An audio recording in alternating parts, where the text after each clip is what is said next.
Hello and welcome to the big British castle. It's time for Adam and Joe to broadcast on the radio. There'll be some music and some random talking in between, and then eventually the whole thing will just end. That was my granddad, Uncle Raymond. Right. Even though he's my granddad, we call him Uncle Raymond. And that was some of his friends as well. Uncle Raymond's friends, Barry. Right.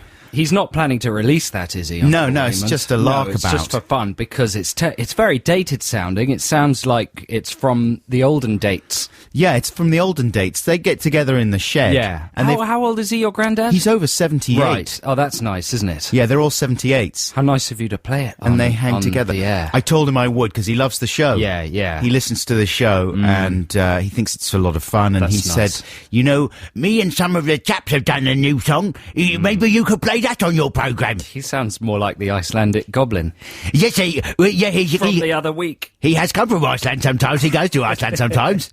Really? Along with Mum, yes. And he's You're back. lying that this whole thing's a lie. That was Bono and U2 with What? Get Your Boots On, the first single from U2's new album, No Line on the Horizon. Oh my goodness, you're right. It does sound exactly like my Uncle Raymond's Really? stuff, though, which is I very don't know good. who should be more ashamed.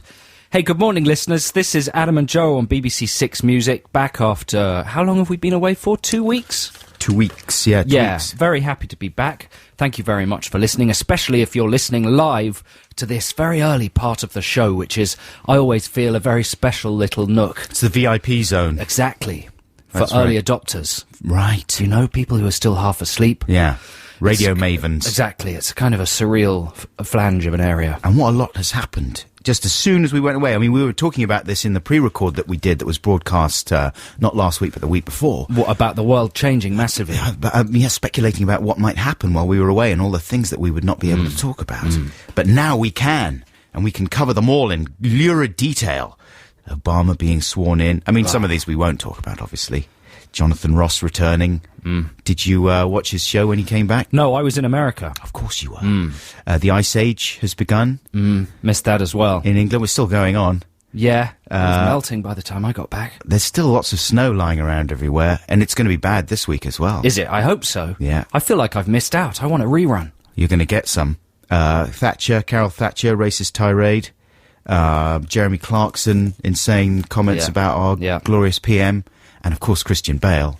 We'll cover some of those topics a bit later on, won't we? Yes. And we have great music for you. We have a special guest in the studio this week that we'll tell you about later on. We're going to resolve Danny Wallace's Song Wars. What was Danny's sidekick called? It's Very what- nice chap. Gromit. It's Wallace and Gromit. What was his name? The fella... Rich Glover. Richard Glover. Did you hear them at all? No, I haven't heard them They yet. were very good. Oh. I only listened to the beginning, just to keep up with things. But his sidekick, Rich, was posher than both of us combined. He affects a certain extra poshness when he's on the radio, I think. What, the sidekick? Yeah, Richard. Do you think? Yeah, I know Richard. Really? I've acted and... He sounds posher than you and I swapped in a matter transference pod with the Queen. Well, he does a very good impression of, what's his name, Kenneth Moore. Right. That's one of the things he does Really? when he's doing stand-up. And it's very funny indeed. Yes, he kind of talks like this, doesn't he? He's almost like Prince Charles sometimes. Too posh to move. Yeah. As if he's so classy, he's bedridden. He's a very nice guy. And it was a pleasure to be stood in by him. I'm not saying he's not nice. Well, what are you saying then? I'm saying he's posher than us. Well, Which you're is jealous exciting. No, I'm pleased. that there's someone posher than us. Yeah.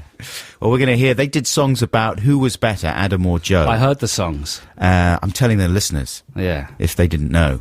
And we're going to hear them later on. I'm excited to hear that. We'll be doing that within the next hour, I think. But now let's play some music. This is La Rue with Quicksand. Yes, that's La Rue with Quicksand. I was hoping that might be Lady Gaga. Have you heard about Lady Gaga? Everybody's heard about Lady Gaga. Have you heard Grandad. Lady Gaga? Yeah. I only heard her this morning. What's she like? Well, I thought you'd heard her. Yeah, but just talking, just in the street. Right. Not actually singing. She's vocoded quite heavily, which I was a bit disappointed by. I thought she's supposed to be sort of taking Madonna's crown, right? Oh, is she? She's risen up through the New York clubs. She's done her time properly, you know. She's kind of a performance artist type. I thought she'd be able to sing, or at least give it a try, but she's heavily vocoded. You excited about her? Well, I'm very old. It's hard to get excited about anything now except comfy chairs. Lady Gaga, it's a good name though, isn't it? Mm-hmm. Gaga Goo Goo. Yeah. You know, pitching it quite simple for At the babies. for the toddlers at the baby market. Lady Gaga. What would be a simpler name for that? Mr. Poo Poo? Toddlers would like him. That's going to be my stage name. Mr. Poo Poo? Yeah. Well, I think you'll do very well. Thank you. There's a quote from Lady Gaga from The Guardian in Private Eye's The Guardian? Corner this week. You know Sude's Corner in Private Eye? Right. Quote, Lady Gaga says, I went to a lovely school and I got an incredible education. And I actually think that my education is what sets me apart because I'm very smart. She taps her head. Smart. Quote, I don't know that my schooling was conducive to wild ideas and creativity, but it gave me discipline, drive. They taught me how to think. I really know how to think. She searches for an example. If I decide to make a coat red in the show, it's not just red, she explains. I think. Is it communist red? Is it cherry cordial? Is it ruby red? Is it apple red? Or the big balloon red? I mean, there's so many different kinds of red. And so you have to say, well, what are we trying to say in this scene? Is it a happy red, a sad red, a lace red, a leather red, a wool red? It's like there's so many components to making a show and making art, and my school taught me how to think that way. That's good school. Where did she go to school, I wonder? What's big balloon red? Oh, it's very red. You know, it's like the balloons they used to have for Milton Keynes. Was it Milton Keynes? Does she mean big top red?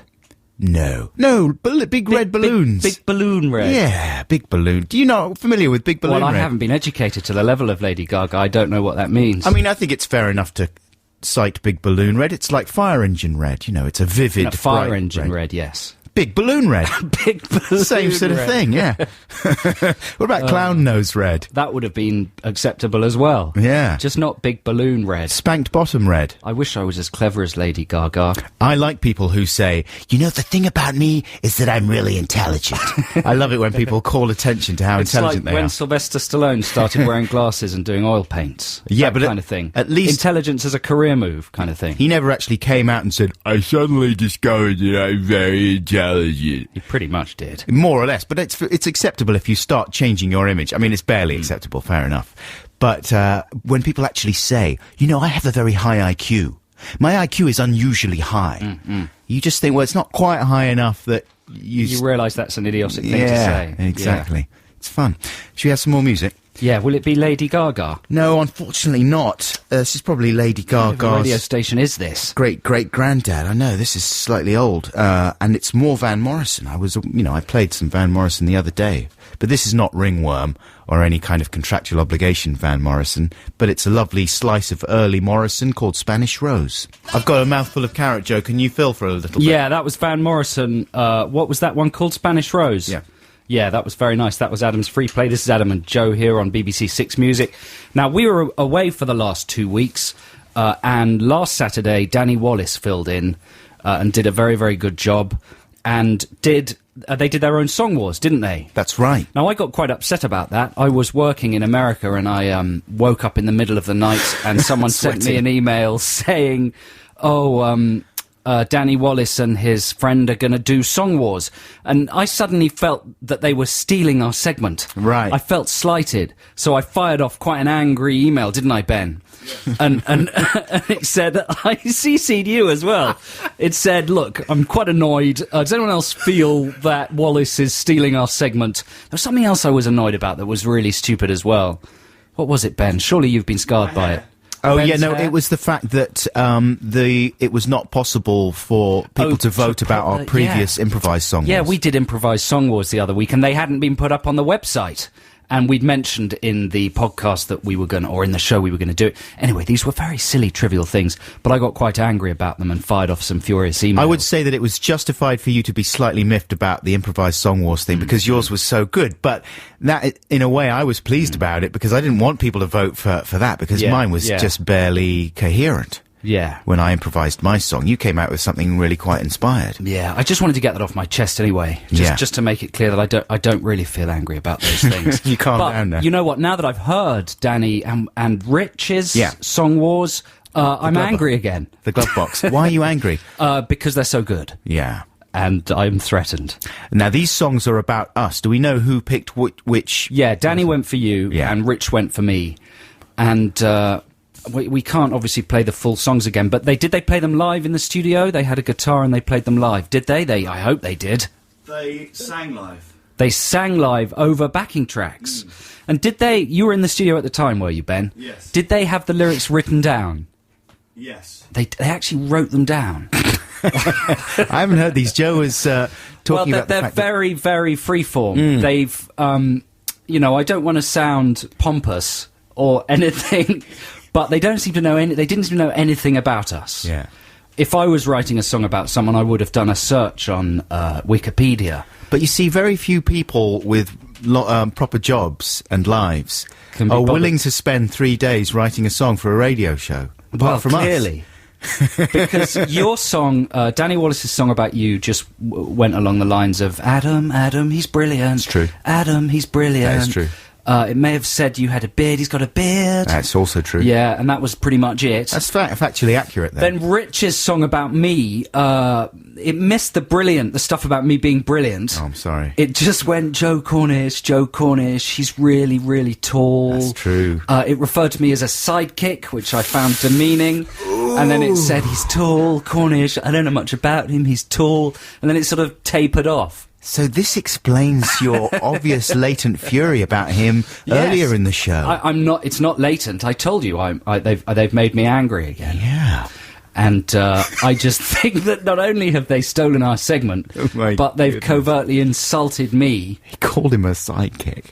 That's pretty terrible. harsh. And they withheld the brilliant as well. Well, let's find out who won now, and we're going to hear the winning song all over again. Well, I think it's screamingly obvious who's won. Because, Rich's one only just constituted a song. Didn't really have a melody.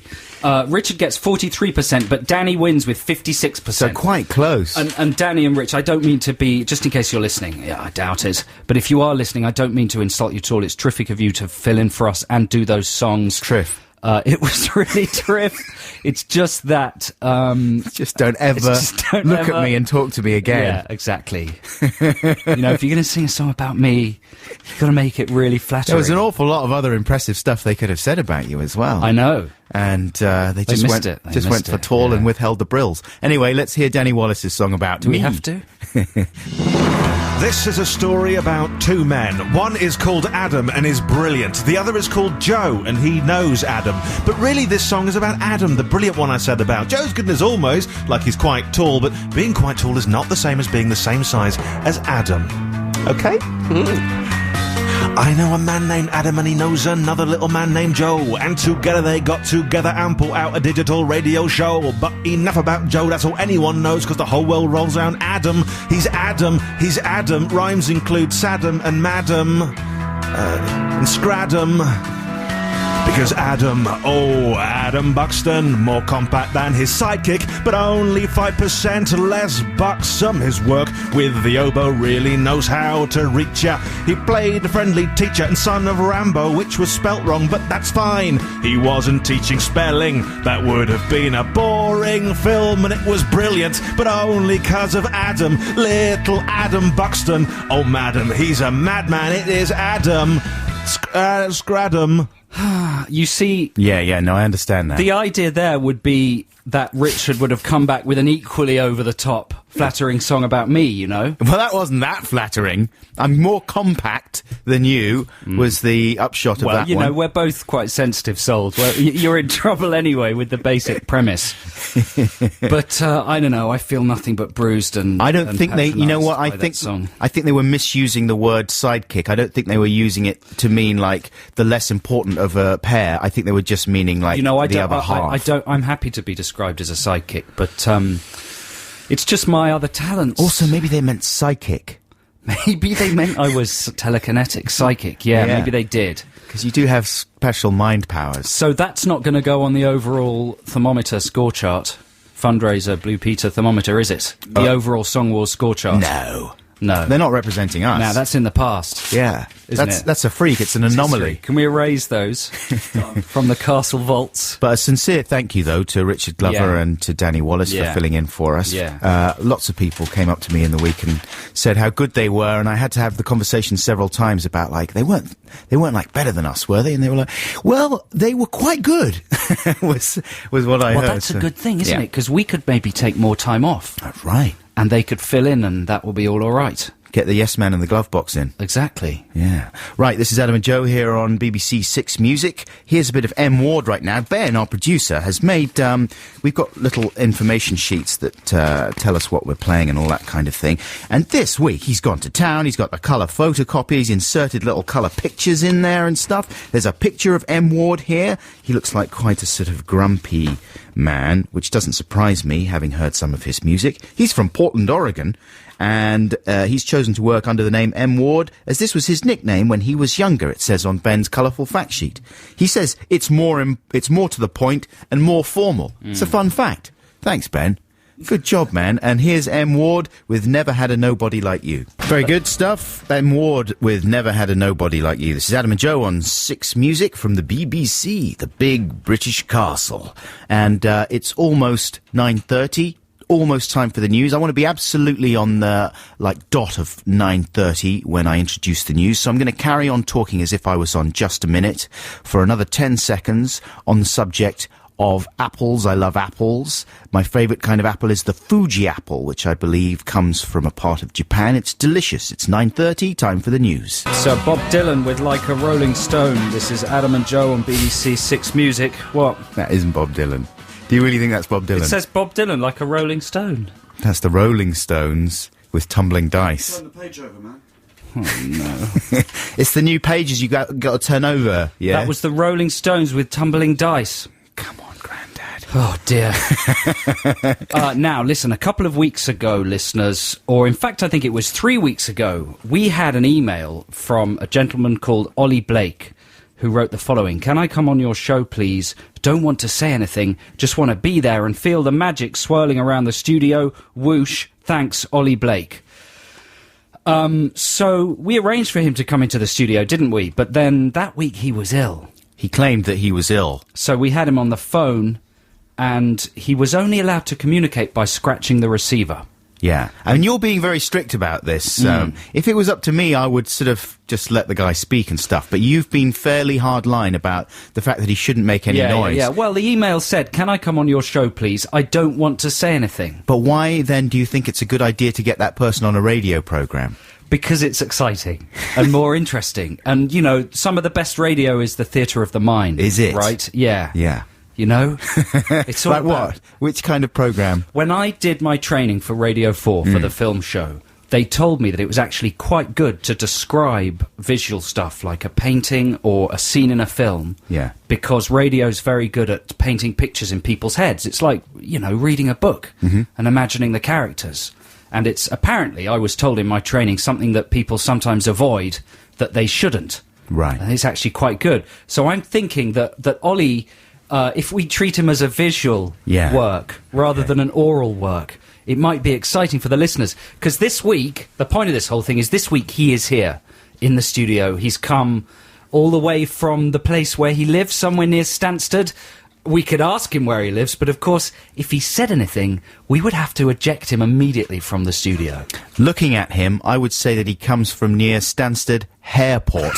If you want to look at Ollie, you can go on the Six Music website and look on the webcam. He's not facing the webcam at the moment, so you'll get... Oh, he is now. Stand up and face the webcam, Ollie. And, Please, Ollie. And don't move. And we explained to Ollie, you have to stand there for a while because it uploads, it refreshes every few, like 20 seconds or whatever. We explained to Ollie that we may well sort of treat him in a slightly demeaning or humiliating fashion just because of the nature of this interview that we're conducting. Can we call it an interview? It might turn into an interview, yeah. And he's fine with that. He's signed a waiver and a disclaimer. There's no way he's going to turn around in 3 weeks and suddenly claim that the evil BBC has ruined his life. It's possible. I would describe him as tall. Is he as tall as you, Joe? No, not no quite. one's as tall as me. No one's as tall as tall Joe Cornish. He's pretty tall. He looks as if he's from a The Kings of indie- Leon, maybe. Right. Is Maybe. that bad? Oh, he's looking a bit miffed. Well, he looks a bit more Devendra Bernhardt than Kings of Leon, I would say. He looks as if he doesn't know who that is. He nearly spoke. Careful, Ollie. He's more a kind of a beardy, folky pixie man. I asked him to bring in some stuff which he could communicate with, make some noises with. So he's brought in a wooden spoon and a frying pan.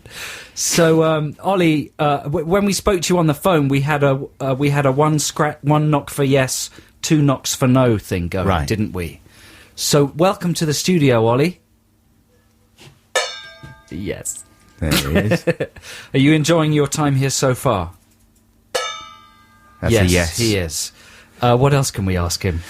Is this exactly as you expected, or yes? Is it as you expected? Yes, it is. It's Yes, exactly as you expected. And have you said you wanted to be here and feel the magic swirling around the studio. Can you feel any magic?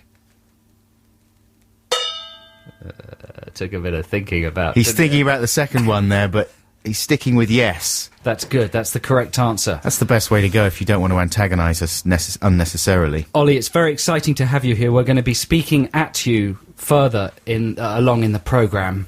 Well done. And remember, if you want to look at Ollie, then you can do so on the webcam. But How old would you say Ollie is? Me, I'd say he was about 24, 25. Are you 25, Ollie? 21. 21. You're He's 21. 21. That's a good beard for 21. Yeah. He's got a beard. 21. He's half our age, Is he? pretty much. Not really. Wow. Those couple of years count. That's good. Well done, Ollie. If you're hoping to hear Ollie, then you're out of luck. Oh, he's making a giggling noise. You're not going to hear any Ollie throughout the show. And Ollie, did you hear me referring to you as Ollie the Wally a few weeks back? Were you upset about that?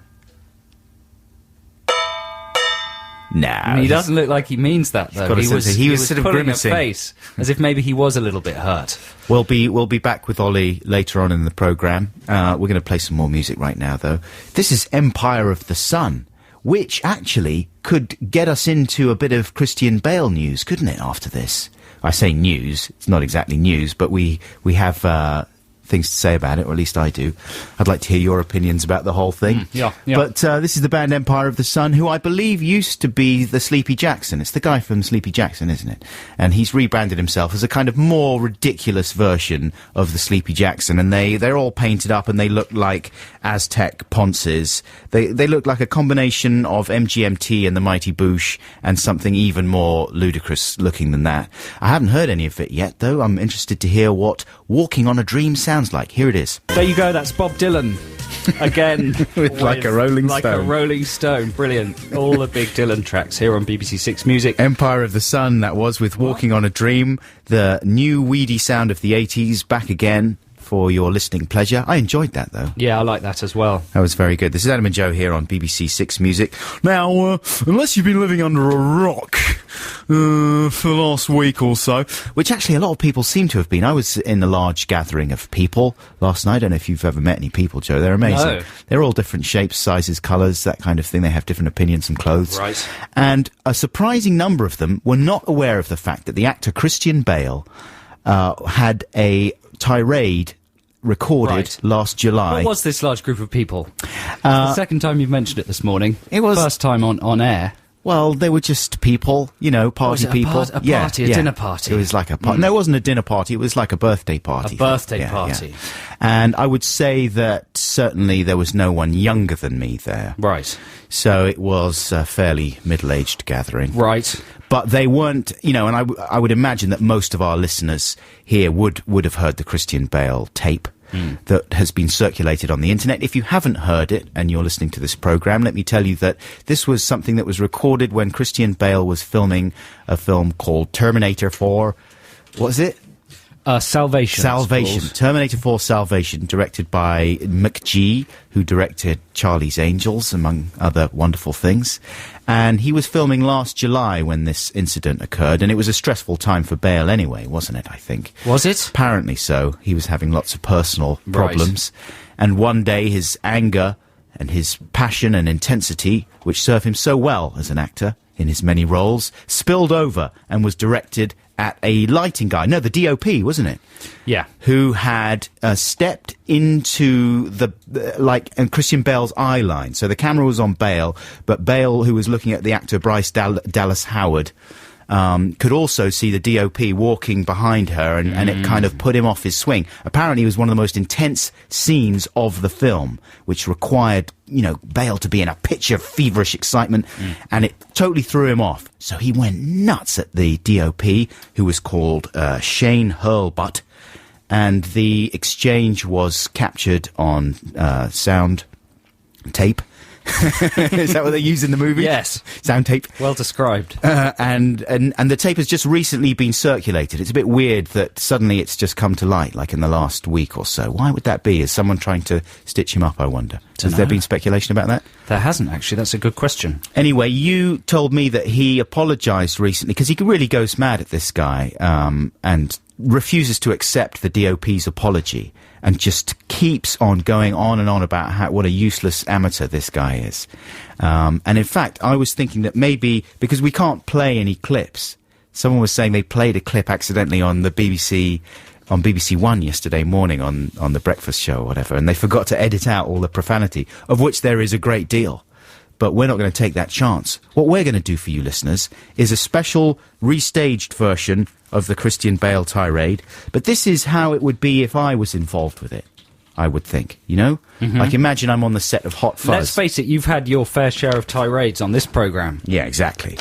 And I can completely relate to Bale as an actor, as a fellow actor, and as another actor who is very intense in many of his roles, like I am. I completely related to Bale going nuts on Shane Hurlbut's butt, and we're going to recreate this moment for you right now. Joe, you're going to play the part of Shane Hurlbut. How do you want me to do it? The DOP. I don't know, man. You just feel your way through it. I mean, you've heard the tape, right? Yes, I have. He's fairly deferential in the tape. Yep.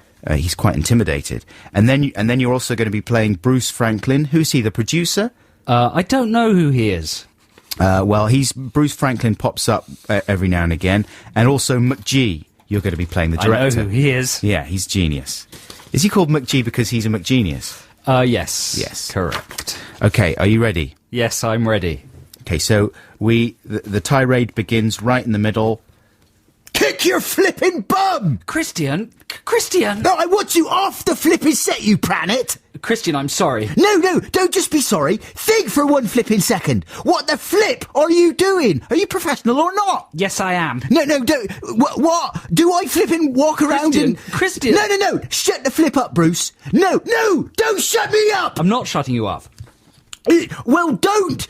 Yeah, am I going to walk around in and rip your flipping lights down in the middle of a scene? Then why the flip are you walking right through like this in the background? I mean, what the flip is it with you? Why, what don't you flipping understand? Have you got any flipping idea about, hey, it's flipping distracting, having someone walking up behind Bryce in the middle of the flipping scene, giving me a flipping, give me a flipping answer. What don't you get about it? I was looking at the light. Oh, good for you. And how was it? Was it, I hope it was flipping good, because it's useless now, isn't it? Flip's sake, man. I mean, you're an amateur. McG, have you got flipping something to say about this planetarium? I didn't see it happen. Well, somebody should be flipping watching and keeping an eye on him. Oh, fair enough. Well, it's the second time, and he doesn't give a flip about what's going on in front of the camera. I'm trying to be flipping, doing a scene here, and I'm going, why the flip is Shane walking around there? What's he doing? Do you understand? My mind is not in the scene if you're doing that. Look, I absolutely apologise. I'm sorry, I did not mean anything by it. Stay off the flipping set, man, for flip's sake. Right, let's go again. Let's just take a minute. No, let's not take a flipping minute. Let's go again. You're unbelievable. You are unflipping believable. Number of times you're strolling around and flipping around in the background. I have never had a DOP behave like this. I mean, you don't flipping understand what it's like working with actors. That's what it is. That is what it is, man. I'm telling you. I'm not asking. I'm telling you. You would not have done that otherwise. No, look, what it is, I'm just looking at the light and making sure that you're not... Right. This is when he kicks off. Is that real? Yeah, I accidentally fell off my chair there. Kick off. Right. Kick off. I am going to flipping kick your flipping bottom if you don't shut up for a second, alright? Do it one more flipping time. I'm walking off this set if you're still hired. I am flipping serious. You're a nice guy. You're a nice guy, but that don't flipping cut it when you're bull pooping and flipping around like this on the set. I ain't the one walking, all right? Let's get Tom and put this thing back on and let's go again. Seriously, man, you and me, we're flipping done professionally. You flipping bottom. That was like Justin Lee Collins having some kind of a fit. Yeah, it's a little bit as if JLC was in his first movie role, which will happen at some point.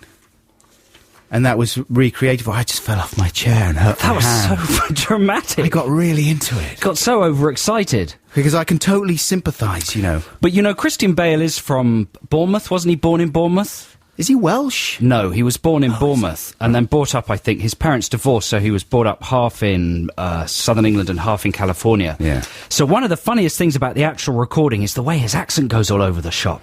Well, when did his accent become so Americanised?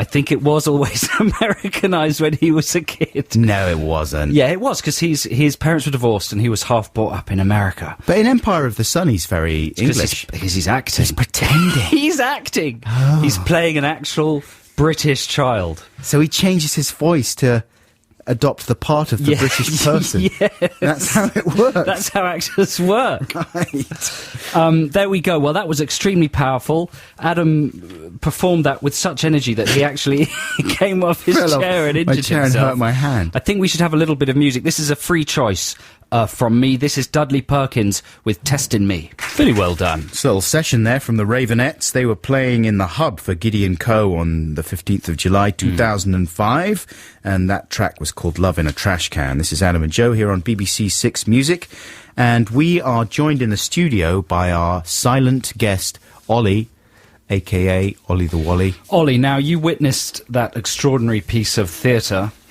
that happened there with Adam doing the restaging the Christian Bale outburst. I was saying that I pitched it too high. I wanted to... The whole point of doing it was... We're not doing it again. Was that it was supposed to be a bit more pathetic than that, but I went in too hard. Right.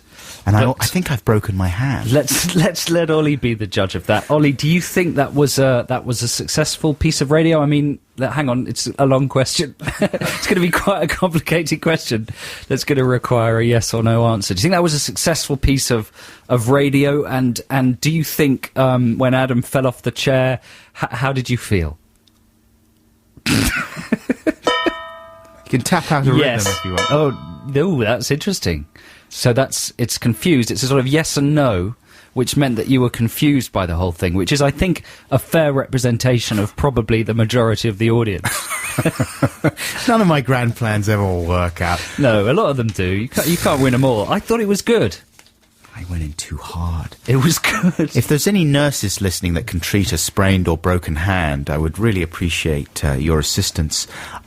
Let me further describe Ollie for our listeners, just to shift the emphasis onto him for a second. Yeah. You know who he reminds me of, and I was trying to pin it down as soon as I met him, and I just suddenly remembered. He is like Naboo from The Mighty Boosh. Is he now? He's taller than Naboo. Yeah, he's taller, but he's definitely got something of the Naboo about him. Imagine Naboo with a beard and a bit more hair and a cool leather jacket and no turban. I would say that is a fair description of Ollie. Do you know what? When I look at someone like Ollie, who is a good-looking man, very well turned out, very, very well dressed, I wonder what you were like before you settled on that look. Do you know what I mean? I'm sure you're a man who hasn't always looked as well groomed and sort of as well presented. Because you could have stepped off the cover of the NME or out of a thrusting new indie band. Yeah. Right? If you scowled a bit These more. are all compliments. Because Ollie's quite a smiley person, although we've been talking about our favourite films, and he revealed to me that he doesn't like feel-good films. In fact, his favourite film is 28 Days Later, which is by no means a feel-good film. So at the moment, Ollie's going through quite a dark phase, I think. We're catching him in his sort of evil phase. He's got his evil beard. There's something of the cult leader about him, you know? A little bit of the Manson. Yeah. If he had a little swastika on his forehead. That would be a bad idea. Now you're just being rude. Have you ever felt like forming a sort of murderous sex cult, Ollie? Come on. Yeah, that's the Yeah. correct answer. That was, Who that was hasn't? 2 yeses. Let's play some more music right now. Here's Franz Ferdinand. They're so hot right now. Do you enjoy the new sound of Franz Ferdinand, Ollie? Oh, No. Come on. This is What She Came For. Franz Ferdinand, What She Came For. You know, I'm not so sure about that one. I was more of a fan of Ulysses than that one. Right. Ulysses. But, you know, that was all good, clean fun from the mighty Franz Ferdinand there. This is Adam and Joe here on BBC Six Music. Now, Joe, the other day I was on the train coming to London from Norwich, and I went to sleep because I was very tired. Had quite a sleepless night with the baby the night before, and I nodded off, and when I woke up there was a little piece of newspaper, a scrap of newspaper. Thank God for that. I thought you were going to say something else. No.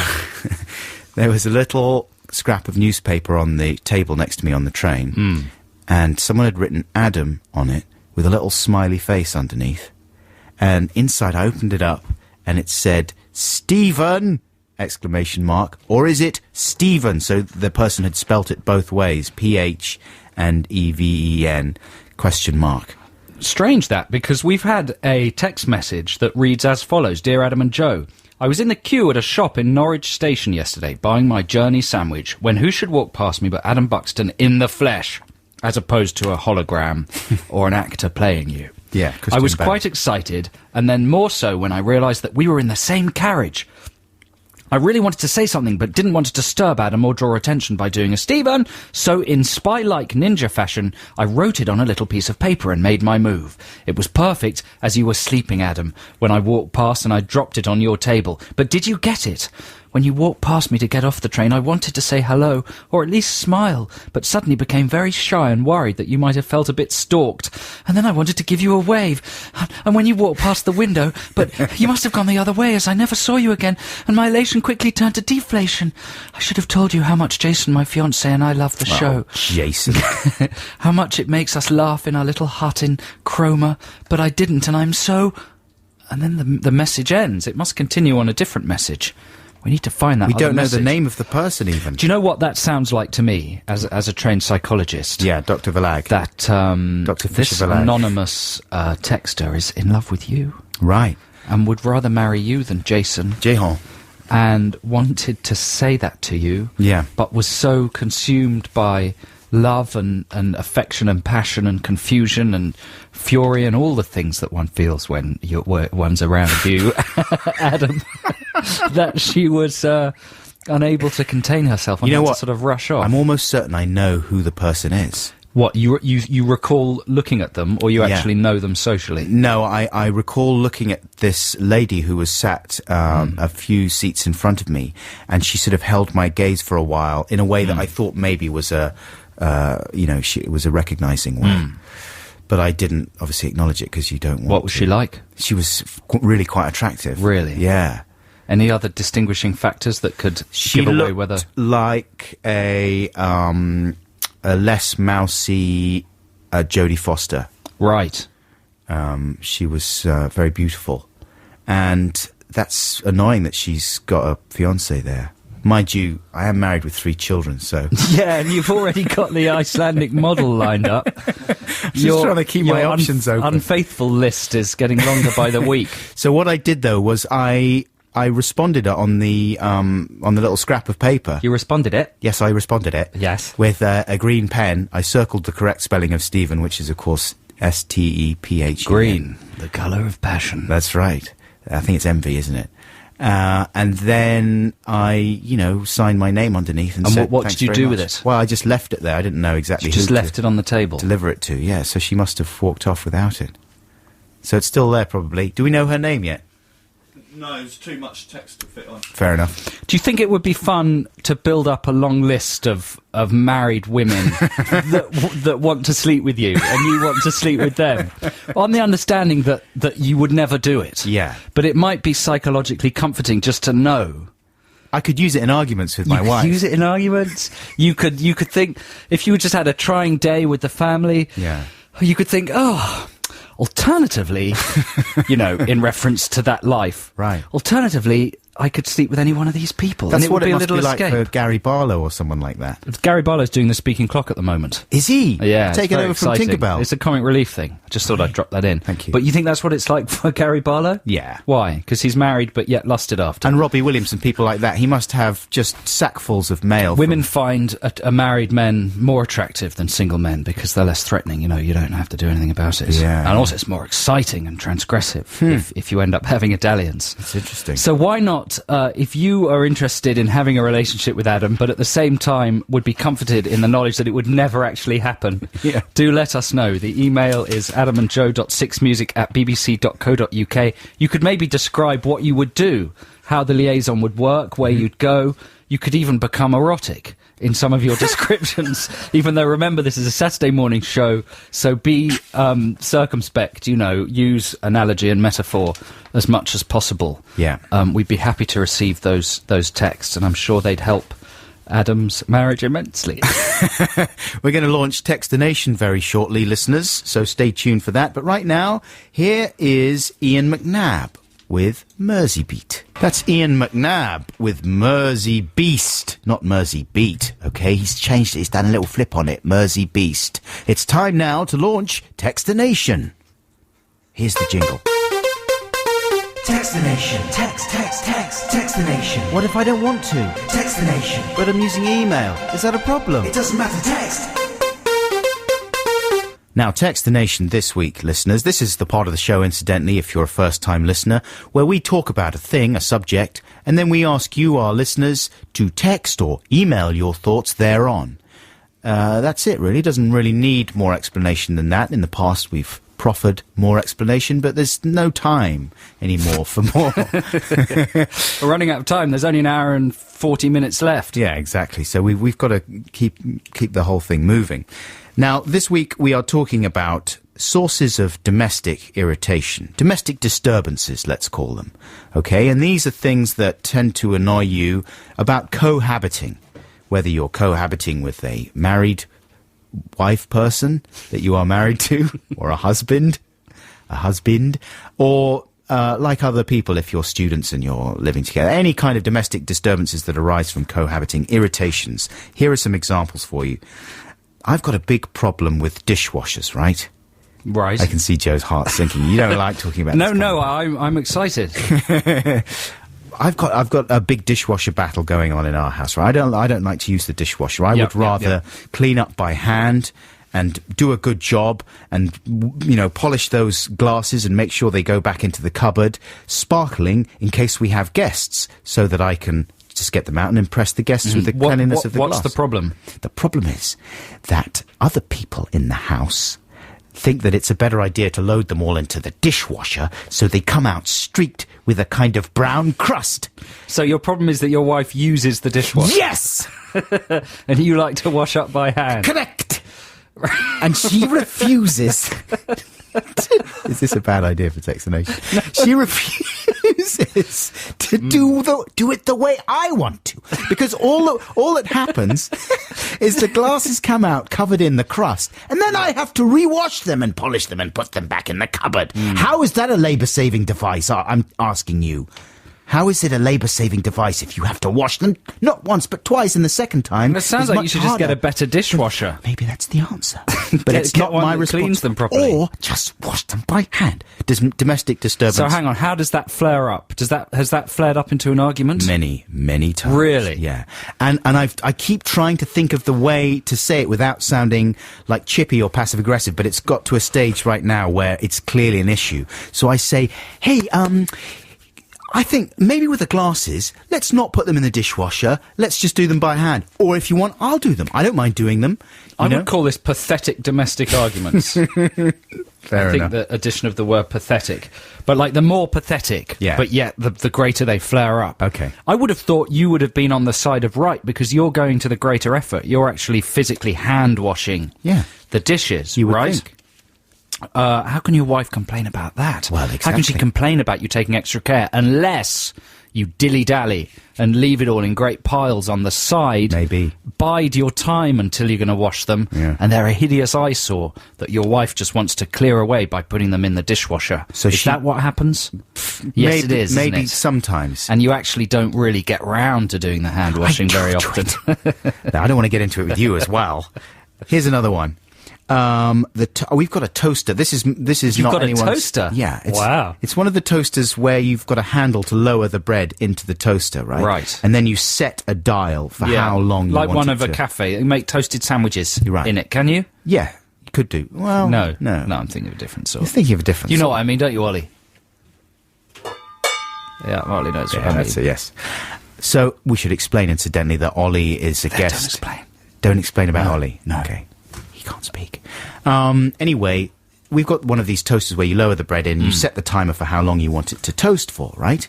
So I often get my bread ready and lower it in there and start toasting and think, I'll give it about 3 on the dial there. This is exciting, isn't it? And then I'm all excited about my toast. I'm going to put some jam on there. Yeah. And the dial stops and I raise the bread up. It's completely cold still because the toaster was not plugged in. But I thought it was working because the timer is clicking away there. And someone in the You've house mentioned this before, I'm has sure. unplugged the toaster and put the kettle in. And I don't care about the kettle. I don't have tea. I want toast, not tea. Okay, do you want another one? So hang on, what's that one? They keep unplugging the toaster and I'm not aware of when it. you say they, the only people in your house are your wife and children under 6. Yeah. 7. To narrow it down, it's my wife. It's your wife. It's funny how everything on this show these days comes back to your wife. Well, what do you expect? We should have her in one week. I live with her. She's So, the only bring person her I in. see. She has to put up with me. I'd be interested to see whether there was a sort of change in your general manner and approach to There would subjects be, yeah, there would be. if she was here. It would be as if my parents were here. I would suddenly shut down. There would be a tonal I'm very shift. deferential, yes. Okay, so your wife insists on plugging in the kettle. You don't drink tea, do you? No. No, neither do I. Neither of us drink tea. Don't like hot drinks. She's a keen drinker. Loves tea. I don't like hot drinks either. That's one thing we have in common. Yeah. So she would be putting the kettle... That's understandable. She'd be putting the kettle in the whole time.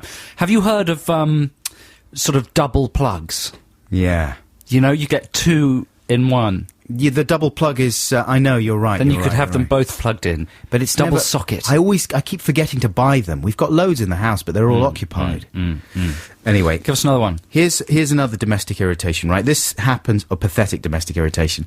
A lot of these occur in the bathroom, right? That's a common place for flare-ups. Yeah, for dishwashing and toasting. No, but you know what I mean. Like, Right. there's a lot of Okay. problem areas in the bathroom. The most obvious being raising or not raising the seat on the lavvy. That Right. causes a lot of problems with married Right. couples and any cohabitors of different sexes. But my big problem is with the electric toothbrush.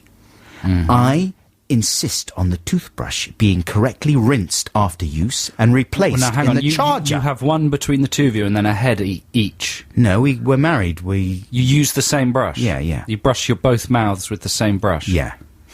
Now, is that common, listeners? I don't know. I mean, I'm on my own here, but I've to me that sounds. We've got 3 children. We've odd. shared fluids on many occasions. It's not a big problem for us to brush our teeth. I don't know, listeners. I'd be interested to know, listeners. But Ollie, does that sound normal to you?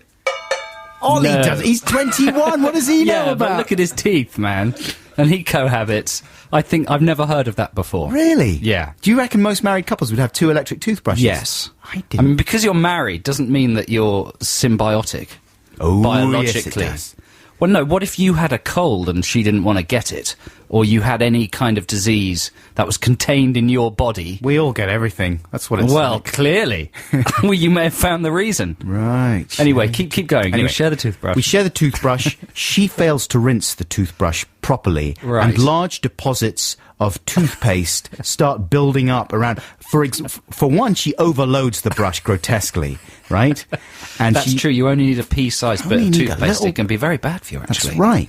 She overloads it. So not only only is there oozing, crusty deposits of toothpaste Not on the using crusty brush, deposits again. We've only just got over your ball roller or whatever it was the other week. the deodorant. The deodorant. But also, there's drips that come down onto the sink, right? And they harden on the side What of are the we sink. talking about now? Toothpaste. Okay. And there's blobs of toothpaste that go onto the side of the sink that drip down once she's overloaded the brush. Right. And they get all hardened. I have to knock them off there and scrape them off. It's a living nightmare! The thing about this Textination is, it just feels like you airing Yeah. marital problems. Well, let's see. Well, I might be wrong. Maybe no one will take part in Textination this week. should be just what is eroding your relationship if you're married. No, come on. I believe that other people have these kind of domestic irritations if they're cohabiting, right? Let's find out. If absolutely no one texts in, then I'm sure they will. I'm sure they will. Then we can narrow it down. The text number is, listeners, it's 64046. That's 64046. The email is adamandjoe.6music@bbc.co.uk. And that's an ampersand, not the word and, between the Adam and the Joe. Okay, now just before the news, we have a short free play for you. This is from the band of Montreal, and it's from their new album, Skeletal Lamping, which is a kind of a long concept album. All the tracks merge into one another, so it has a very abrupt ending, so don't be upset when that happens, listeners. This is called And I've Been a Bloody Shadow. Stop. You see, that's quite a weird one, isn't it? But I really enjoy that album. That's of Montreal from their album Skeletal Lamping. This is Adam and Joe here on BBC Six Music. It's just gone 10:30, time for the news. That's very good, isn't it? Well done, Susie and the Banshees from 1981. That was Spellbound. This is Adam and Joe here at the Big British Castle on Six Music. Yeah. Now, we've been away for the last couple of weeks, and it's my fault because I had to go to America to work. It was a terrible chore. It wasn't. It was brilliant. While I was out there, I watched some telly, and one of my favourite programmes was on American television. Monster Quest. Wow. Have you heard of Monster Quest? No. Here is a little audio description of Monster Quest. Witnesses around the world report seeing monsters. Are they real or imaginary? Science searches for answers. Yeah, Monster Monster Quest. Quest. Monster Quest. That's not a monster. One of the sounds in there was just a plane. That's not so much There a was monster. a plane that was the scientists searching for the monsters. There was the sound of a gun, a gun clicking. Right. Right. A gun being cocked. I thought maybe there was someone saying, I seen a monster! It's like a big flying bird! A metal one! No, it's just a plane. Yeah, yeah. And then there was also the sound of a lot of fluid being released towards the end of Was that you? Those are the kids. No, that's someone who's seen a terrifying monster. Monster Quest is a serious documentary series on the History Channel about mythical beasts. Cryptozoological. Yeah, and scientists searching to try and find out the truth. And we know from previous Song Wars and having chatted to you, Joe Cornish, Yeah. that you love the cryptozoology, and in particular, you are in love with Bigfoot. I am passionately in love with Bigfoot. Yeah, so I was very excited to see this new series of Monster Quest, and I was a fan of Series 1. My favourite show on Series 1 was an episode called Sasquatch Attack, in which a team of scientists went to an isolated cabin next to a lake in Canada, a cabin that had been vandalised. I don't know why you're laughing. I don't know either. A cabin that had been vandalised by a Bigfoot. The fridge had been ripped out, etc., etc. Yeah. And so in Series 2 of Monster Quest, they decided to go back to this cabin with even more scientists and more equipment and once and for all prove the existence of Bigfoot. You're laughing because of the fear, right? I think so. Because you're just gibbering with fear. So this is the second clip. This is a synopsis of basically what happened in this episode of Monster Quest Series 2, and this particular episode was called Sasquatch Attack 2. Oof. Okay, here's the synopsis. At a remote fishing camp, something has unleashed its wrath. The refrigerator was ripped from the wall. When Monster Quest first investigated, a legendary creature may have turned up its aggression. This rock on the side of the building was Bang! Now, Monster Quest returns with a new search, a new plan, and a new opportunity to analyze some of the most startling evidence collected. So the first time a mysterious invisible creature laid siege to the fishing hut, whatever it was, it pelted stones at the hut. So the owner the scientist put down a big board with screws in it to try and get this creature to step on it and leave some kind of a residue or a sample. It did. And they took that piece of tissue, Bigfoot tissue, by all accounts, to a lab and had it analysed. They also found a hair and had it analysed. So in this second programme, not only are they returning to this hut to see if they can capture this creature on film, but they're also going to announce the results of the DNA analysis of the tissue and the hair. They've had a whole year to get top scientists to analyse this extraordinary Sasquatch evidence. It's pretty exciting, isn't it? It is exciting. And let's not forget what this is all about. Let's just remind ourselves of the monster that they're questing to prove. Is this sentence working? To prove its existence. Questing to prove its existence of. This is the monster. The creature, described by some to be hair-covered, 6 to 10 feet tall. It has 17-inch feet, long arms, and is capable of shaking a fishing cabin to its foundation. It fits the historical description of a Sasquatch. It's Ollie. It could be Ollie. It could be you. It could be me. It could be either of you. So how exciting. Yeah. I was settling down for an amazing evening's television, the follow-up to one of my favourite documentaries. And they don't address the possibility that it could be, say, teenagers or... No, because this fishing hut is very isolated. Right. They repeat over and over again that it's only accessible by flying plane. Okay. So no, that's completely out of the question. Could be Alex James. They don't consider that, actually. Right. So, first of all, they bring a huge amount of equipment, and they have some special techniques to try and lure the Sasquatch out of the forest. So, let's have a little, hear the description of what equipment they bring. The team plans to use a three-pronged approach. Infrared cameras mounted on the cabin, camera traps hidden around the perimeter of the forest, and audio and video recorders that will be running continuously. The team will deploy another attractant in an effort to lure the creature in. Gorilla urine collected during the menstrual cycle. Oh, well, I know I always find that very attractive. So, they've got night vision cameras all around the camp. They've got them strapped to trees, they're activated by movement, and they've got menstrual gorilla urine as a bait. Delicious. How can that fail? Yeah, you would think. So they also construct a hide, they monitor everything very carefully for 7 nights, desperate to catch any evidence of the creature. And what do you think happened? I would say nothing. Well, let's hear what happened. As the minutes turn into hours, morning comes. Again. Without incident. The night went without incident. No, nothing happened. Yeah, nothing. Okay, but forget about that. What happened to the analysis of... Well, exactly. Forget about the fact that 7 nights went by and nothing happened. There's the analysis of the tissue on the nail board. And the hair. Yeah, let's be reminded about the tissue first. The owner of the cabin had laid out a bed of screws, and it worked. A 17-inch bloody footprint was left behind, along with tissue. Yeah? With the bloody tissue? No, tissue. Right. Okay, so they get top scientists to analyse the tissue, and guess what the results are? A member of the cast of Skins. No, let's hear.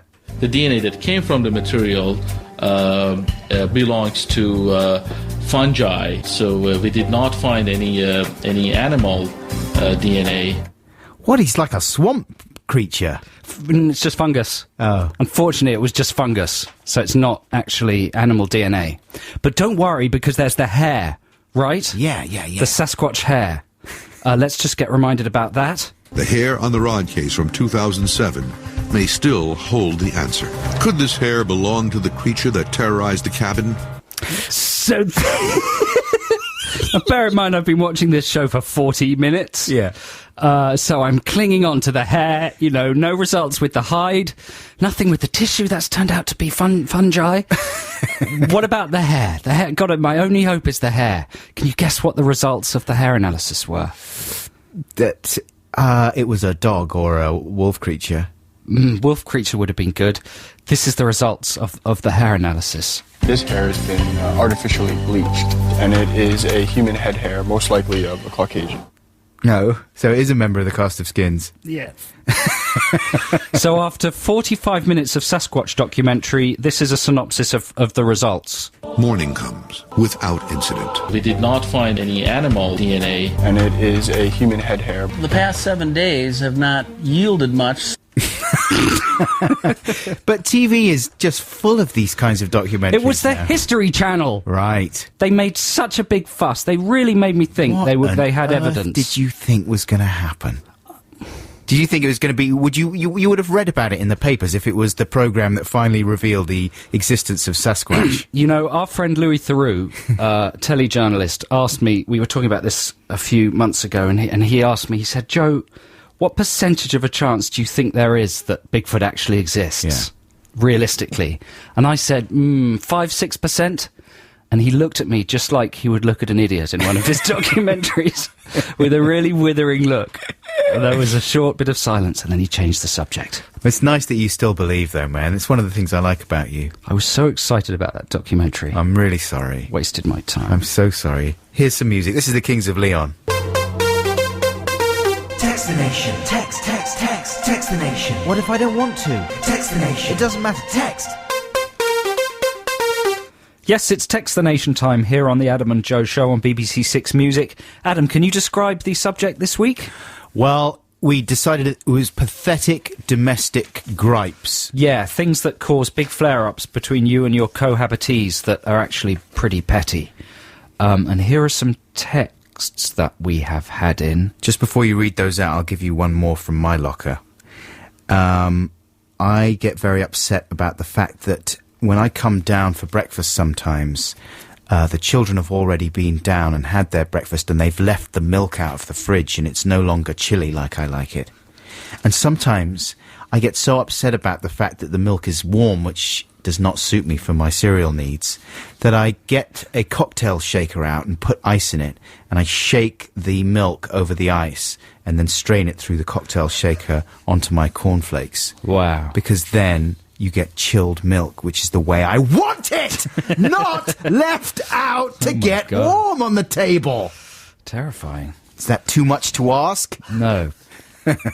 Certainly not. Here are some texts that have come in from listeners. Stu in Hull says, I nearly had a kung fu fight with my housemate as he keeps turning the heating up to 30 because he's got a phobia of damp laundry. That's a very good one. I have a lot of grapples over the thermostat in my house. People keep going up to maybe 25. You like things cool, I know that, from our childhood. Yeah, I like You it. like windows open and chilliness. Yes, please.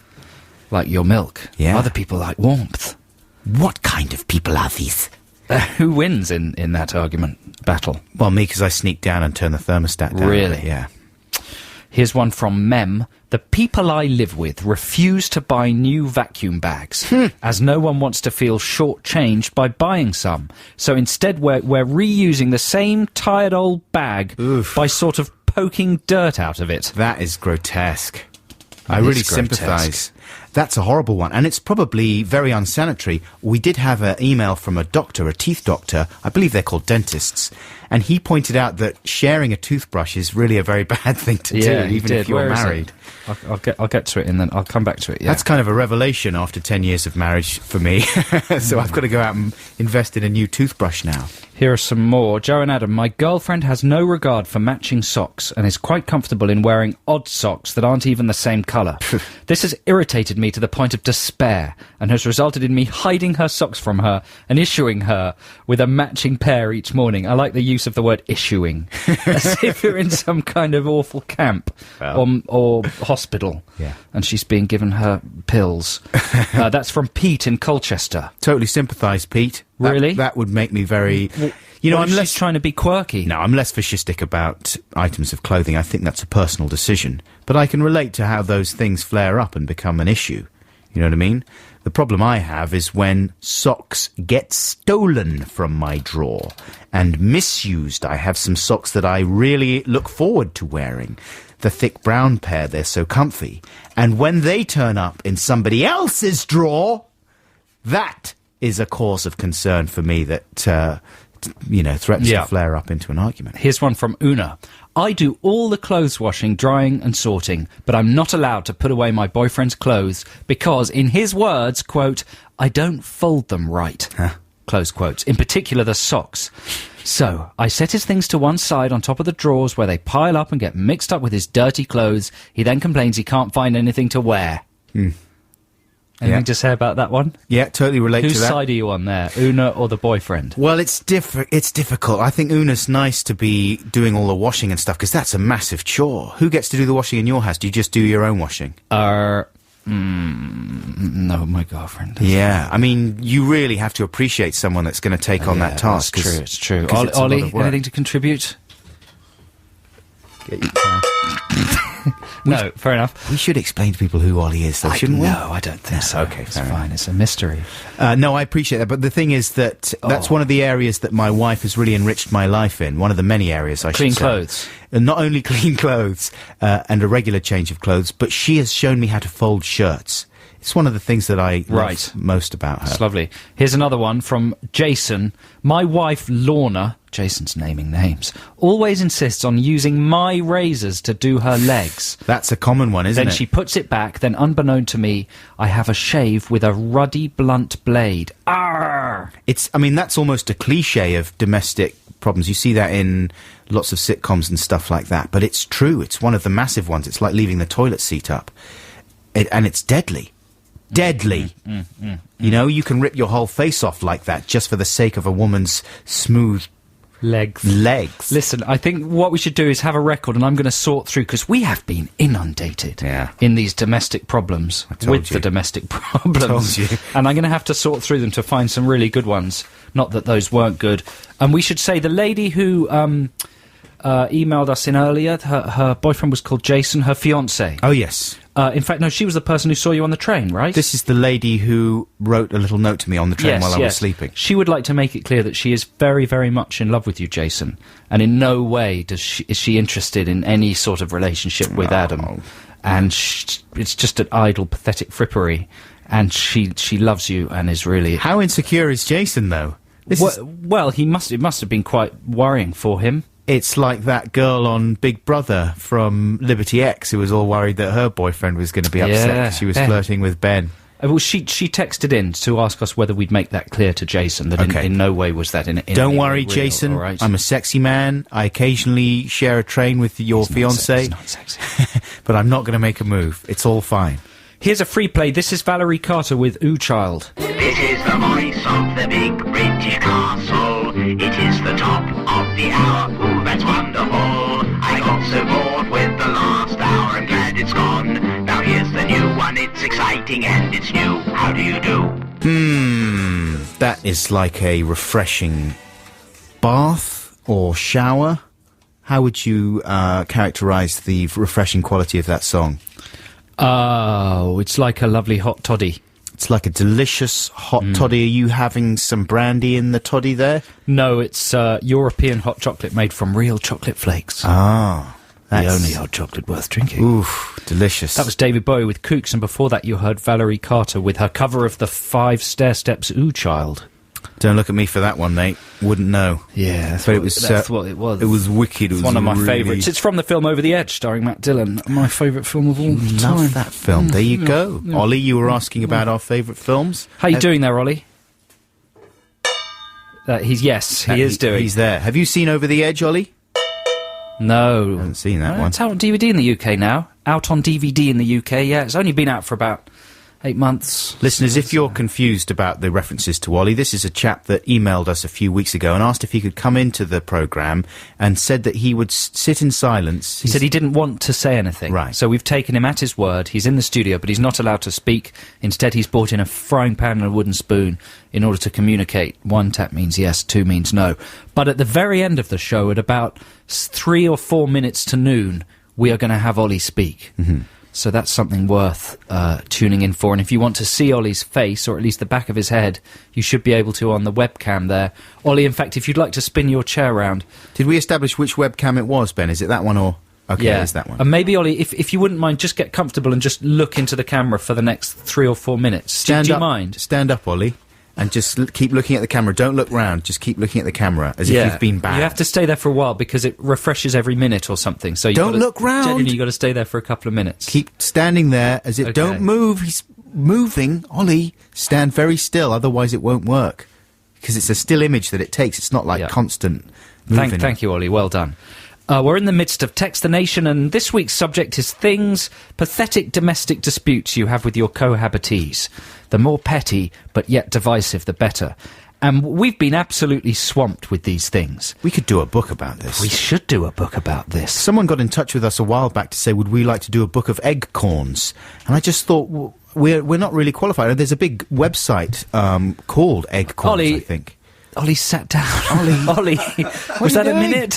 No one told you could sit down. What's the young people not have any strength in their legs anymore? You're doing too many horse tranquilizers, is it? Stand up and look in the webcam. And look in the webcam. Please. Until you are told otherwise, young man. Thank you. So much attitude. So what I was saying is, yes, they invited us to do a book of egg corns, and I thought it would be fraudulent to do so, really, because I don't feel that we didn't invent egg corns or anything. Ollie, you just stand there and look at the camera. Is that so hard? You wanted to come in and feel the magic. Here's the magic! Look at the camera.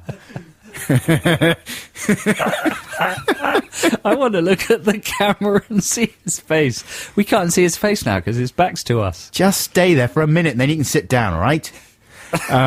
So, anyway, I don't know about the egg corns thing. There's a brilliant website full of egg corns. Listen, you're tangentializing. I'm going off the thing. Yeah, but yes, we could do a book about domestic irritation. Right, so here's one of them. Don't forget to put your name if you text. You don't have to if you want to remain anonymous, which would be understandable in this context. Okay, here's one from an anonymous texter. Our domestic bliss is being ruined by my fiancée Magda's failure to grasp the concept that bathroom cupboard doors' natural resting state is closed. Ever since I fitted new push catches, she keeps leaving them slightly ajar, rendering the spring mechanism of said catches. I now find myself... That doesn't make sense, that last sentence. Never mind. Maybe, is there? I now find myself sneaking into the bathroom after her every visit, like some store cupboard Stasi, to ensure she shut the doors correctly. This is really bugging me, and we've not even reached the marriage stage yet. So she's leaving them open? Yeah. And he's having to creep in and close them? Yeah. You know what? It's dangerous as well. He's saying, we're due to get married in May. Do you think it would be a good idea to get a prenup drawn up to address this issue? Definitely. I think, Ollie, you can sit down now. Sit down now, Ollie. Well done. I think if people haven't seen you by now, then they're too late. He's looking very pleased with himself. No, boo. That's an important one. And the worst one is in the kitchen as well, when cupboards get left open and you're bending down, you're doing a little bit of Slam your head toast work, and you... Very dangerous. Rear up, and you can get the corner of the door right in the forehead there. That's dangerous. That's tantamount to your partner trying to kill you. Yeah, and that's something that does happen. Call the police. Yeah. Magda is going to be arrested. Come on, Magda. Here's one from Neil in Nottingham. My girlfriend has no concept of towel etiquette. Rather than having a couple of towels in rotation, which can be used a couple of times before being replaced by a clean one from the airing cupboard, she uses at least 3 towels every morning, which she leaves in a damp trail around the bedroom. And then who has to pick them up? Easy. And put them in the washing? Hey, easy, Adam. This isn't you. Rather than using these towels again the next day, she'll head to the airing cupboard and pluck 3 fresh ones out with complete disregard for the rotation system. This results in our house being constantly scattered with damp towels, and we've no idea how long each towel has been in rotation and whether it's due for a wash. You cow! Driving me mad. I thought you were going to say something else there. Would have been a very brave way to end our tenure here at the BBC. That would have got the front page of the Daily Mail. Be quite a good way to go. Yes, well, honestly, Neil, we can only sympathise. That's appalling. You probably, do you have separate towels, Adam, with your toothbrush sharing stuff, or do you happily rub your bits and bobs with whatever comes to hand?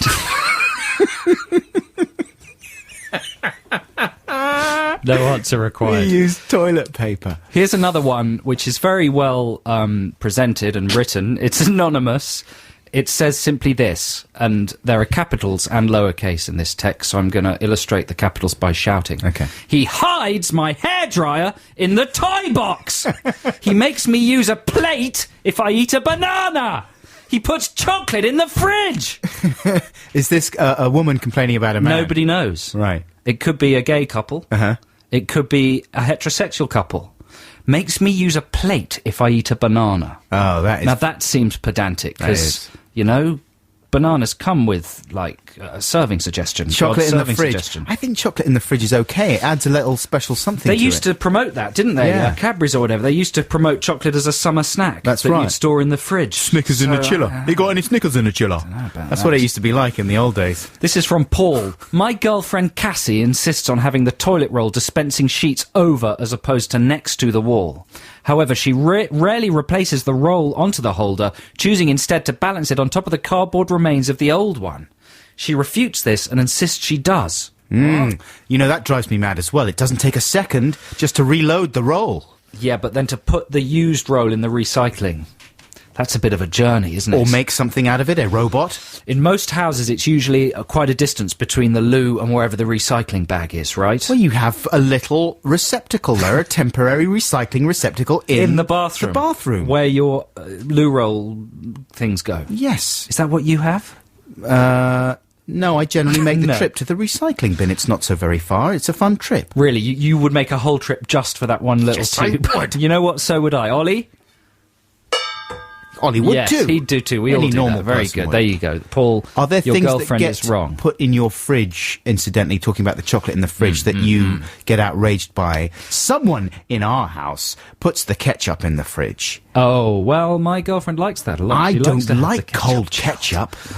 No, because then it's a weird clash. You got your fish fingers there, and suddenly the ketchup comes out and chills out the fish fingers. That's no good. This doesn't annoy me, but my girlfriend does chill squash, which seems to me a bit stupid, because you're going to dilute it anyway. Oh, what, the actual concentrate she chills? That's madness. That's a bit silly, but I don't get angry about it. No, you should. Should I? Okay. I'm going to build up a head of steam over that one. We'll be back with more texts very soon. Now here's a trail. You were doing your disgruntled granddad look there. I just didn't think that was Radiohead. That's sort of I'm not early. used to their noisy tracks. That's from the Bends, I think, isn't it? My Iron Lung. This is Adam and Joe here on BBC Six Music, and we are in the midst of Text the Nation. Yeah. What about a bit of jinglage, Ben, to orientate us? Yeah. Text the Nation. Text the Nation. What if I don't want to? Text the Nation. It doesn't matter. Text. And this week we're asking you for pathetic things that your cohabitee does around the house that make you go mad with fury. You know, do you want a name drop? Not really. No, I've thought better of it, actually. Really? Just as soon as I opened my mouth, I thought about it. I thought there's no point whatsoever in dropping this name. It's ridiculous. Well, you should do it now. Well, it's so... Oh, I wish I'd never... Okay, let's not do it then. Okay. Let's not do it then. No name drop. Was it to do with the Text the Nation subject? Kind of. Kind of, but only tangentially. Yeah, I mean, it was so let's not tenuous. bother then. No. You know, I've been finding it difficult to think of things that wind me up in a bit of a squeaky clean way, you know, about my sounds like a cohabitee. paradise It is, you've it got is there. paradise. She's Utopia. a lovely lady, but something someone sent in has reminded me of something that really annoys me. Yeah. About my beautiful, lovely cohabiting lady friend. This is an email from Stephen in Norwich. He says, "Hello, Adam and Joe. My new housemate yawns like a trapped bear, often waking me up in the middle of the night or interfering with my enjoyment of the telly. He says it's because he lived on his own for too long. Should I ask him to be more discreet by placing a hand over his mouth?" Oh, sure. All the best, Stephen. Now, that's something that my lovely lady partner does.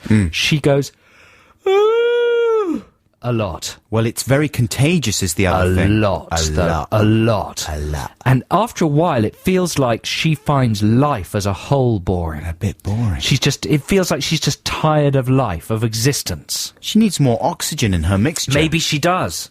Makes me feel insecure. I think I'm not being exciting enough. Right. You know? She's weary. Exactly. It makes her sound world weary, and she's not at all, and it annoys me. Well, she works very hard, though, and maybe she Not gets anymore. up early. She does do that. Yeah. That's true, though, Stephen. That's annoying. What do you think Stephen should do? I think what Stephen should do is do what my dad used to do with our cat every time it yawned, which is pop something in the mouth when it's wide open.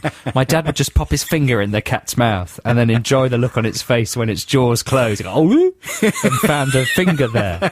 So that's a good thing to do. When your friend yawns, just pop something in. Nothing they'll choke on. No. Listeners, we don't want to encourage that kind of thing. No little marbles. Maybe a pen, laterally in the mouth, like, like so. Well, you could do something nice. You could pop a Something little nice. Malteser in there or something. I thought you were going to say something else for a moment. But yawning is a good one, though, isn't it? And it's very contagious. Even people hearing you doing that yawn there will start yawning but themselves. fake yawns aren't contagious. They are. Are they? Yeah. I always thought you had to do an authentic yawn for it I can to be feel contagious. a yawn coming on just talking about it. Really? Yeah. Here's another one from Simon. He says, "Morning, Adam and Joe. I used to go spare when my ex-housemate used to come down from the shower and sit on the sofa for a few minutes in his wet towel, always leaving a moist, arse-shaped patch for a good couple of days." That's a disgrace. That is a disgrace. What are these people doing? That's nice, though. I've got a sense memory of a wet towel on my bottom right now. No. Why is that good? That's horrid. It's nice. And you should not go wandering around other parts of the house before you're properly dry. Yes. Go on, give me some more. I love these. More. Okay, here is one So from cathartic. Louisa. She says, "I have these lovely pastel enamel pans that were a wedding present. My husband never uses the silicone spatula for stirring things in these, but uses forks, which scratch the enamel. Perversely, he then uses the special spatula to stir things in the frying pan, which melts it." Oh dear, you know, I would probably be guilty of abuse of pans in my house. Sometimes I got a lovely Teflon pan, a beautiful non-stick surface there. But I want to get it so clean that I sometimes just use a scour on it, like a wire Yeah, that's wool. wrong. You damage it. That's really You bad. damage it. I'm scraping off the Teflon surface there. Here's a text from Matt, who says, "My wife always leaves the understairs cupboard door open, so I took it off and burnt it." Well done, Matt. That's very good. At which point I think we should play some music and come back to Text the Nation a little later on. Here's a free play for you now, listeners. This is The Only Ones, and I'd always been aware of The Only Ones, right? They were a great band from the 70s, late 70s. They were sort of around in the punk world, but they sounded very different. They're a little bit like Joe Jackson, maybe more... I don't know, it's hard to describe. They sound like Steve Harley and Cockney Rebel. I'm going to play you some, obviously, right now. But they reissued their seminal 3 albums recently, and this one is a track from Even Serpents Shine. They're a revelation, though. These albums are amazingly good. This track is called You've Got to Pay. That's nice, isn't it? That's very good, isn't it? Peter Perrett there with The Only Ones, and You've Got to Pay. This is Adam and Joe here on BBC Six Music. Do you want to hear about my earthquake experience? Do you have an earthquake experience? Yeah, I was in an earthquake. In Los Angeles? Los Angeles, yeah. Wow. Me and Simon Pegg, the popular actor, went to the cinema. Nice name drop. Thanks, mate. It's not really a name drop, it's just a statement of fact. Right? Yeah. Unlike your ones that are lies. We went to the cinema. I didn't even... On the 3rd Street, it's preemptive, on the 3rd Street Promenade near Santa Monica, in Santa Monica. Yeah. And we went to see My Bloody Valentine in 3D. Ah. Yeah, awesome film. Good times. Not really. And just before the film, we were sitting in the cinema, there were these relentless horror film trailers. A remake of Last House on the Left. Right. Something called The Uninvited. The remake of Friday the 13th. They were all the same, and they were all terrifying. They were just montages of teenagers screaming and being hacked to pieces. Terrifying words floating around on a misty screen. Oof. You know, weird elliptical lines of dialogue and shouts and screams and Sounds noises like all those and bangs. fake trails in Grindhouse. It was a little like that, but not as good, and also the surround sound was so powerful that it felt as if it was an earthquake anyway. Yeah. And at the climax of these 3 interchangeable, increasingly troubling trailers, suddenly there was an enormous boom. It felt like they were showing the loudest action film ever made in the next door cinema. Right. But it was so visceral. And we experienced one in Tokyo, didn't we? Did you remember that earthquake? But that was not accompanied by a noise. It was just a... No, it was an increasing shuddering vibration. Yeah. This one was like an explosion. It was as if a plane had gone down or a bomb had gone off. Wow, how frightening. And everyone's seat jolted and everyone was really unsettled, and suddenly everyone in the cinema turned and looked at each other in a way that wouldn't happen under any other circumstances, I don't think. Yeah. Suddenly everybody wanted to make human contact, eye contact. Yeah, hold And hands. there was a long pause, a long silence. And then someone said... And somebody said, "Earthquake going down." Oh, right. That's it. But it was very exciting, and the film really didn't live up to it. I didn't know that earthquakes were accompanied by booms and... Yeah, I mean- I think we were very near the epicenter. It was very exciting. Wow. Yeah, and that'll probably be the headline in the news. Yes. Let's find out. Here is the news. That is Mykonos by Fleet Foxes. Is that their current single, then? No, is it? Well, that was one of their first singles. It was the EP they released when they first of all came out, right? and it's now been re-released. And they've actually, I picked up a CD of theirs in Amoeba Records in LA that I haven't played yet. Ooh. But they're so popular, they're kind of releasing everything they've ever recorded. Yeah. And they've discovered another 4 tracks. Well, they were quite good from the get-go, weren't they? They arrived fully formed, musically speaking. So you can't really go wrong with some Yeah, of well, those. I'll check them out and listen to them, and if they're good, I'll play one next week. It's time to wrap up Text the Nation. Let's have the jingle one more time, Ben. Text the Nation. Text the Nation. What if I don't want to? Text the Nation. It doesn't matter. Text.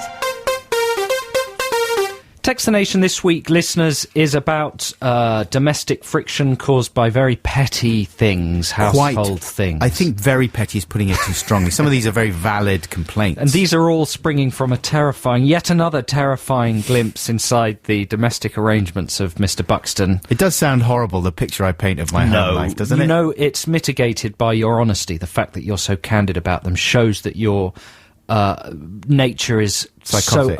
so open that all these problems aren't really a problem. I hope so. You know, I do love my wife and my family very much, and I wouldn't like anyone to think otherwise. But I wish she would just pay attention to some of my valid points about the dishwasher. What you want to do is start wearing uniforms around the house. That's a good idea. Uniform for you, a uniform for her, little uniforms for the kids, and a proper hierarchy. Medals. Yeah. And stripes. What kind of uniforms? I'm thinking orange boiler suits. Well, that's a bit space age, isn't it? I was thinking more Nazi type. Right. Type thing. Well, I don't think that's a good way That's to not go. suitable, is it? That gets you into trouble. That sort of talk these days. But you know what I mean. I was saying in jest, but Yeah. I would be more officious about it than maybe you would be. Hey, it's more Prince Harry. Okay, here is one that has come in from an anonymous person. And this is one I sympathise with a lot. When going to bed, my girlfriend manages to slip out of all her clothes in one smooth movement. Like it. This results in little piles of clothes dotted on the bedroom floor, with her bra inside her T-shirt, both inside her jumper, on top of her jeans. Very similar to her being vaporised by a ray gun in a 70s sci-fi series, with her clothes as the only thing that remain hanging in the air before falling to the ground. My girlfriend does exactly the same. Why would that be irritating? Because you have to pick them up and you have to sort of pull them out of each other. And there is something weird. That's a very good description, that she's been vaporised. Yeah. It would just be nice to think that somebody, before they went to bed, took the articles of clothing off one by one and then folded them up neatly and put them away. Well, you know what my wife sometimes does is pull off her clothes, and so they end up inside out, and then puts them in the washing bin in that, All tangled up. state. So when I do the wash and I get them out of the machine, it's up to me to put them all the right way round again, and I have to reach inside a damp tube sleeve, you know what I'm saying, and pull it the right way out. It makes me furious! I think what that anonymous texter is skirting around is the idea of taking off the trousers or stroke skirt and the pants stroke knickknacks simultaneously. And if you imagine what sort of puddle of clothing that leaves on the floor. A sexy one. And what kind of. Yeah. Oh, it's not an area you want to go into on a Saturday morning show, really. No. But you can imagine. Oh, I see. Okay, carry on. Yeah. Here's one from Liz that's come in via text. My partner Pete will not let me share his pillows. If I pile them up high under my head and he's already got up, he comes up and pulls the extra pillows away and puts them back on his side with EastEnders-ish criminal intensity. This inflames me. My partner Pete's pillows. Then I insist on having the pillows back. Well, my computer just shut off. He even bought me more pillows, but it's no good. It's his pillows I want. Why won't he let me share them? Says Liz. I don't want anyone to... I have a particular pillow that I very much favour, and if anyone's going to start moving it to their side of the bed, they can expect a fight. What do you favour about the pillow? It's very squishy. It's not too large. You know, I like my head to be fairly close to the mattress. So it's one that is sufficiently squidgy that I can hollow it out, and it makes a nice little hole for my head that I can fit in there. And, the other pillows on the bed, they're much too fulsome. I don't like them. Here's one from Andy in Hartlepool. I organised the shoe cupboard, giving myself a little area. To my horror, the girlfriend invaded my space. I asked her not to invade my space, and we ended up not talking for 2 days. Andy in Hartlepool. You read it in that voice, though. Yeah. Andy's probably a very reasonable guy. No. And he doesn't talk like a Nazi robot. When you start a sentence, I organised the shoe cupboard, comma, has to be read in that voice. Don't belittle the legitimate gripes of Andy in the shoe cupboard. Yeah, you know what? I think that's all I've actually prepared. I could read some random ones out that I haven't. No, Ben's winding the whole thing up. We've only got a quarter of an hour and we still have to talk to Ollie the Wally before the end of the show. Hey! I'm not allowed to call him Ollie the Wally, am I? Poor, he's taking it very well. Ollie ain't no Wally. I've never seen anybody less Wally-ish. No, he's cool. For certainly. you to call him a Wally is very much pot kettle black, if you ask me. It's time for Trail. I never heard all the little things going on in the background there. That was the Fine Young Cannibals with, what's that actually called, that single? Johnny Come Home. There you go. Adam and Joe here on BBC Six Music. Now, as we explained earlier, we've been joined in the studio by a guest. It's a very rare occurrence for us here on this programme. We don't normally have guests at We've all. had Chris Salt, the Salt Man, the winner of the Video Wars competition. Yeah. We've had Lord Roger Moore. Yeah. Is that it? Lord Sir Roger, yeah. Garth Jennings yeah. has sat in for me when I've been away. So you are officially the fourth guest we have ever had, Wally. Please don't speak yet. Well, we had the guy that did the remixing of the songs. That's absolutely right, Amber Gambler. Yeah. So you're the fifth. But, you know, in many ways, you're the most skilled of all the guests with your frying pan tapping. Ollie emailed us 3 or 4 or 5 weeks ago saying he'd like to come into the studio and feel the magic, but he didn't want to say anything.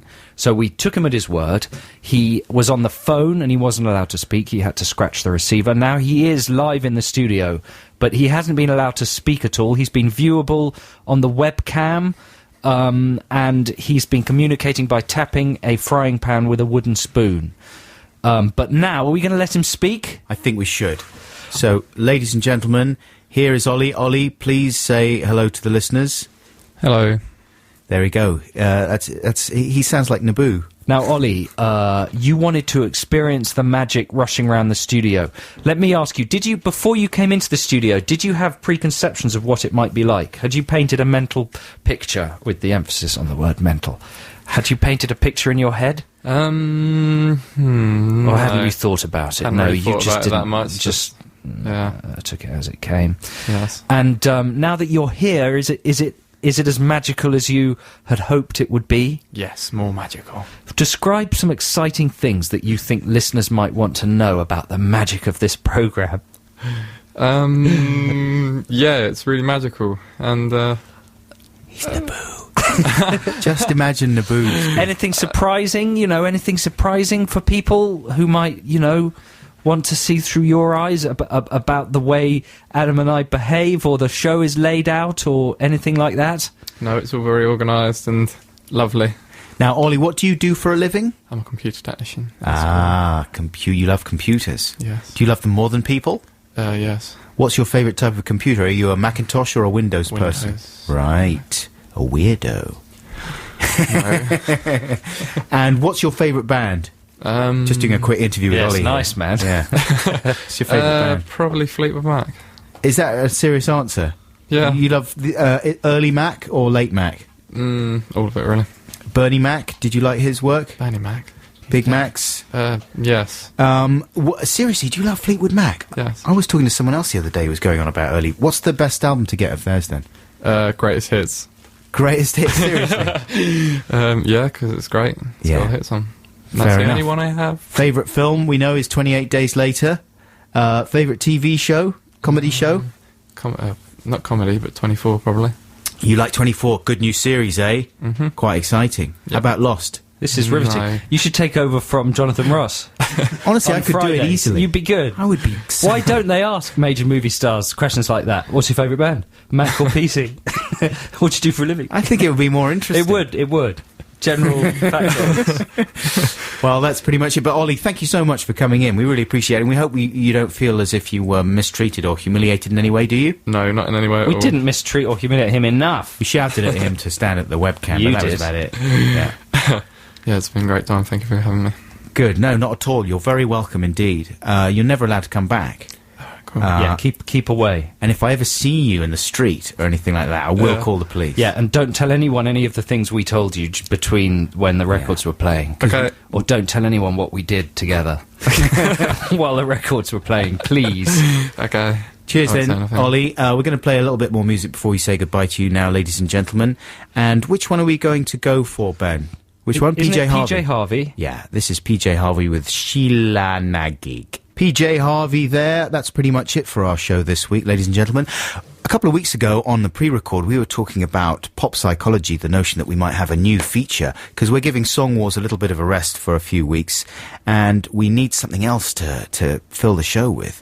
And we were thinking that if people in bands would tell us their niggles, particularly people that aren't lead singers, right? If you're a bassist or a drummer or a keyboard player in a band, and you don't necessarily have to be like a massive well-known band, but we would really like to hear your problems within the structure of the band and some of the, niggles that you have about that. And Joe, our residential pop psychologist, will give you some advice. I mean, we both will, right? I'm a trained psychologist. Joe's a trained psychologist. That's why I work with Adam. Nobody else would be capable of enduring it. That's right.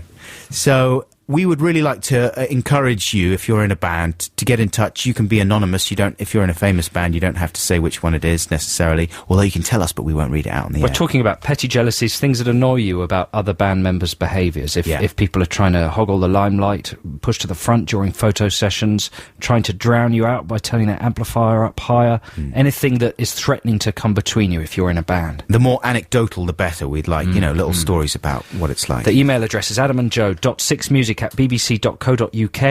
You can email us at any point. Every single email is read by either me or Adam. And that's it, really. Thanks a lot for listening, and thanks to everybody who texted for Text the Nation and who emailed in during the week. Yeah, we got loads of really enjoyable and interesting emails. Thanks a lot for those. Thanks to Ollie for coming in once again. Thanks, Ollie. Let's have a little frying pan goodbye from you. Oh, he's put it in his bag. Forget it. Hey! There you go. Stay tuned for Liz Kershaw. We'll see you next week. Yeah, take care. Bye. The refix, and I see